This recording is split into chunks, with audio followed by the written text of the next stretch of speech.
தீவினைகளை அகற்றும் ஞானவேல். சிவபெருமானிடம் இருந்து பல்வேறு வரங்களை பெற்ற சூரபதுமனும் அவரது தம்பிகள் தாரகாசுரன், சிங்கமுகன் ஆகியோரும் தேவர்கள் அனைவரையும் சிறையில் அடைத்து வைத்து துன்புறுத்தினார்கள். தேவர்கள் அனைவரும் சிவபெருமானிடம் முறையிட்டனர். ஆனால் சூரபதுமனும் அவனது சகோதரர்களும் சிவனுக்கு நிகரான சக்தி படைத்தவர்களால் மட்டுமே தங்களுக்கு மரணம் நிகழ வேண்டும் என்ற வரத்தை பெற்றிருந்தனர். இதனால் சிவபெருமான் தன்னுடைய நெற்றிக் கண்ணில் இருந்து தன் சக்தியாக ஆறுமுகப் பெருமானை உருவாக்கினார். அவர் அவதரித்த தினம் வைகாசி விசாகம். அவர் சூரபதுமர்களை சம்ஹாரம் செய்தது ஐப்பசி மாதம் சஷ்டி திதியில். அதுதான் கந்த சஷ்டி பெருவிழாவாக கொண்டாடப்படுகிறது. சூரபதுமர்களை சம்ஹாரம் செய்வதற்காக பார்வதி தேவி ஞானவேலை முருகப்பெருமானிடம் கொடுத்த தினம் தைப்பூசம் என்று சொல்லப்படுகிறது. அனைத்து முருகன் ஆலயங்களிலும் தைப்பூச திருநாள் வெகு விமரிசையாக கொண்டாடப்படும். முருகப்பெருமானிடம் சக்தி தேவி ஞானவேலை வழங்கிய இடமாக பழனி தலத்தை புராணங்கள் குறிப்பிடுகின்றன. இதனால் தான் தைப்பூச திருநாள் பழனி திருத்தலத்தில் சிறப்பான முறையில் கொண்டாடப்படுகிறது. தைப்பூச திருநாளில் முருகப்பெருமானின் கையில் இருக்கும் ஞானவேலை பக்தர்கள் வழிபாடு செய்து வந்தால் ஏவல், பில்லி, சூனியம் என எந்த கெட்ட சக்தியும் அவர்களை நெருங்காது. அதேபோல் சிவபெருமான் பார்வதியுடன் இணைந்து தில்லை என்னும் சிதம்பரத்தில் ஆனந்த திருடனம் புரிந்து பக்தர்களுக்கு தரிசனம் அளித்ததும் இந்த தைப்பூச திருநாளில்தான். இரணியவர்மன் என்ற அரசன் தில்லை அம்பலத்திற்கு வந்து அரும்பெரும் திருப்பணிகள் செய்தான். அவனுக்கு சிவபெருமான் காட்சியளித்தது இந்த தைப்பூச திருநாளே ஆகும். எனவே தைப்பூசம் அன்று அனைத்து சிவாலயங்களிலும் சிறப்பு வழிபாடுகள், இறைவனுக்கு அபிஷேகம் மற்றும் அலங்காரங்கள் செய்யப்படும். தேவர்களின் குருவான பிரகஸ்பதியின் நட்சத்திரம் பூசம் என்பதால் தைப்பூச தினத்தில் குரு வழிபாடு செய்வதும் சிறப்பான பலனை அளிக்கும். ஜீவகாருண்யம் என்னும் உயிர்களை கொல்லாமல் இருப்பது பற்றி வலியுறுத்திய வள்ளலார் ஜோதியில் கலந்த தினம் தைப்பூசம் ஆகும். இந்த நாளில் வடலூரில் ஜோதி தரிசனம் நிகழ்வு நடைபெறும்.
ஊசியால் குத்திக்கொண்டு கோவிலுக்கு வருதல்.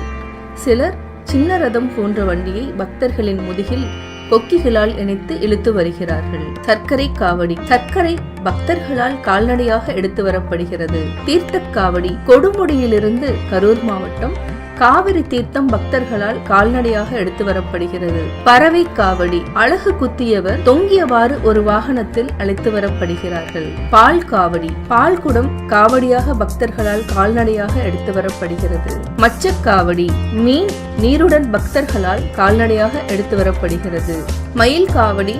மயில் தொகையால் அலங்கரிக்கப்பட்ட காவடி பக்தர்களால் கால்நடையாக எடுத்து வரப்படுகிறது. தைப்பூசத்தன்று அனைவரும் முருகன் கோவில்களுக்கு சென்று முருகனின் அருள் பெறுவோமாக.